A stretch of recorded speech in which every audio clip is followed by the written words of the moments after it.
So, good evening, good evening, good evening. We are back again, and we're going to talk about Tottenham. They are in crisis, and boy, is it a crisis. They have got a whole 11 players out injured or suspended, and they're looking kind of in the doldrums right now.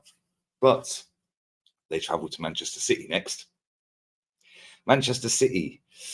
Yes, Manchester City. They're all worried. They're all thinking they're going to lose, but we have seen many, many times over the years that if there is one team that is City's kryptonite, it is Tottenham Hotspur.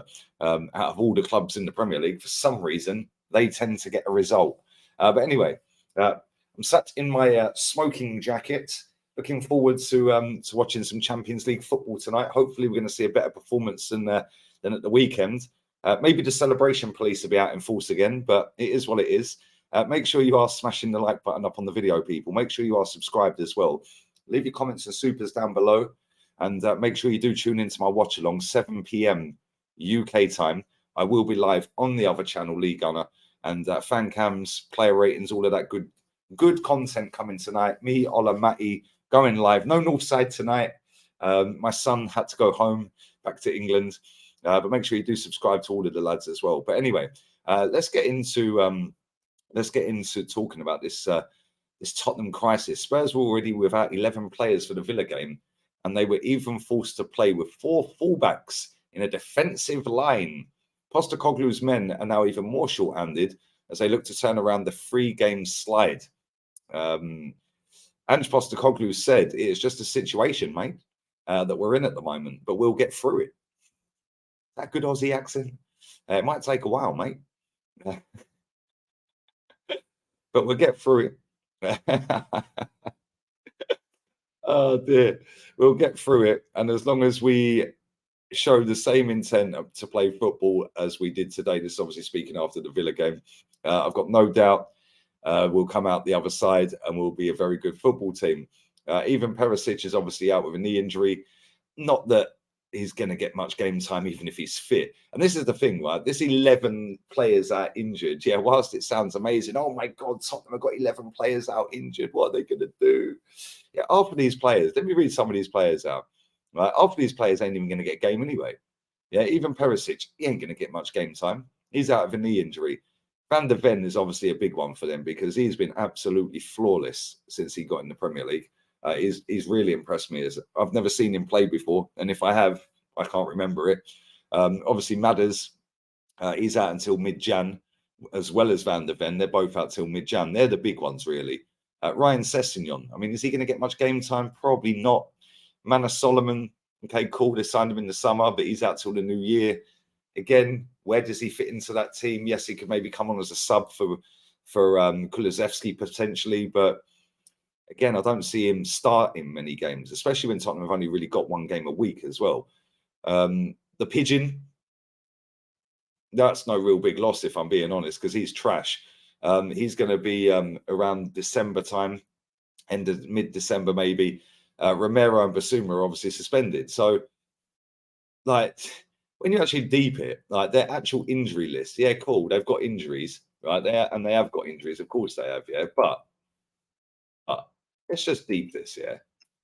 It's being blown way out of proportion and making it sound like it's a massive crisis. It's not a massive crisis.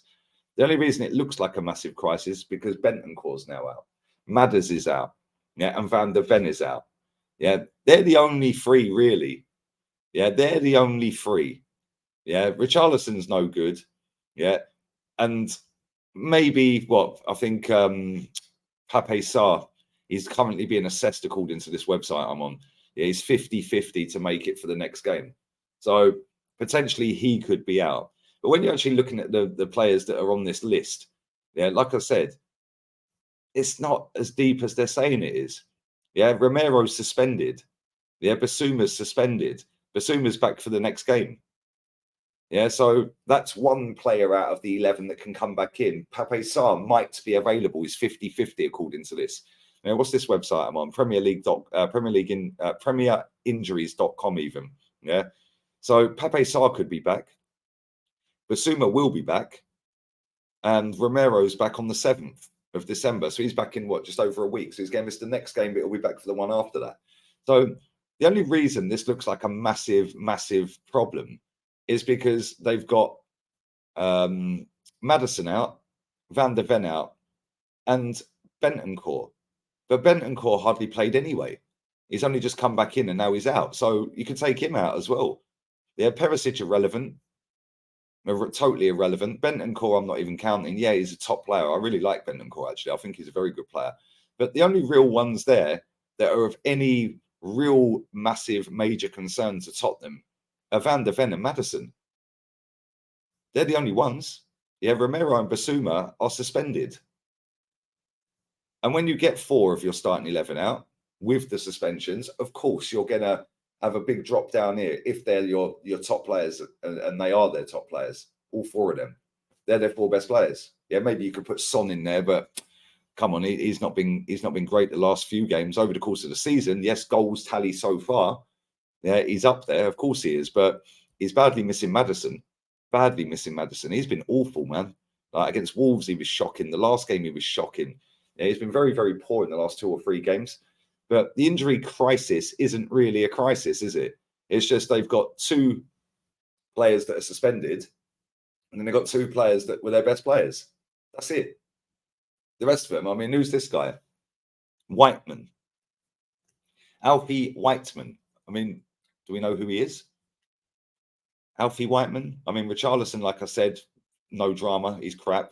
Manor Solomon, well, he ain't played all season as far as I'm aware. And if he has, correct me in the comments. Sessegnon, not good enough. Barely plays anyway. They probably won't get a game anyway. Yeah, Bentancur's only just come back, and Perisic ain't getting a game. So injuries ain't as bad as people are making them out to be. Pape Sarr, like I said, 50-50. Yeah, but for me, this is why when Tottenham fans were hyping everything up in the summer, yeah, oh, Ange Ball, and they were getting gassed when he was winning Manager of the Month. And listen, rightly so, yeah, big up. He has come in, hit the ground running, and won 3 Manager of the Months in a row. Fair play to him. First manager to ever do that. But at the same time, the way they were lauding it up, oh, we've got our Tottenham back and all of this. Daniel Levy's doing fan forums telling you all of this. Seriously, have a bit of shame. Like, with all due respect, have a bit of shame. Yeah, like I see some of the content creators getting carried away, and then the ones that ain't getting carried away are getting battered online because they're not getting carried away. And it's like, you are literally a few injuries away or a few suspensions away from 3 losses in a row. And here we are. Now you're going to Man City.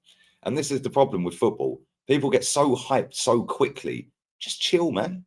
Relax. Some of you have seen the same story year in, year out. Why are you all getting so hyped? Yes, cool, back your manager, back your players, do what you got to do. It's your fan experience.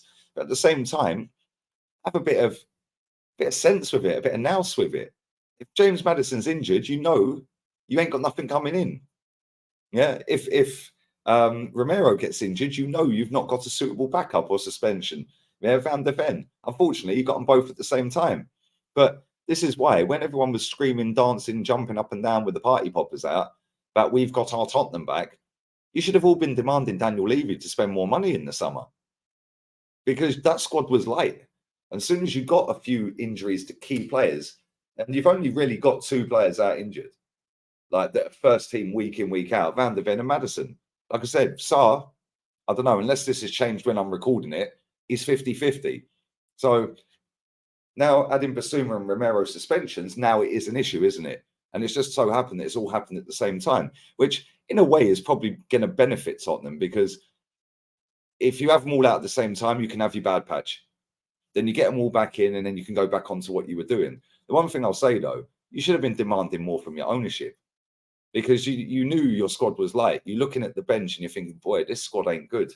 Yeah, but because the results were coming in and most fans live game to game, instead of seeing the bigger picture, most fans get gassed and hyped about absolutely everything because they won the game.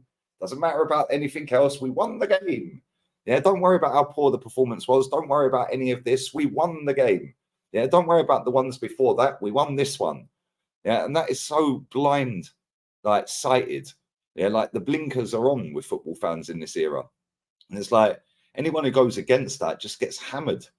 Like literally, you've got to start making these clubs accountable.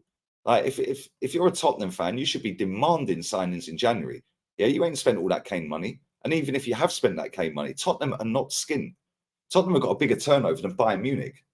Tottenham have got a bigger turnover than Arsenal. And look at what we've spent. Yeah, look at what Arsenal have spent. Tottenham have got a bigger turnover and revenue stream than Arsenal Football Club. So in January, you should be knocking on the Daniel Levy's door as a fan base and saying, yo, we want this, this, this, this, and this. And you go out and get 4 or 5 players. Because I'll tell you what, if you do go and get 4 or 5 players, who knows? You might actually go on and challenge for the title.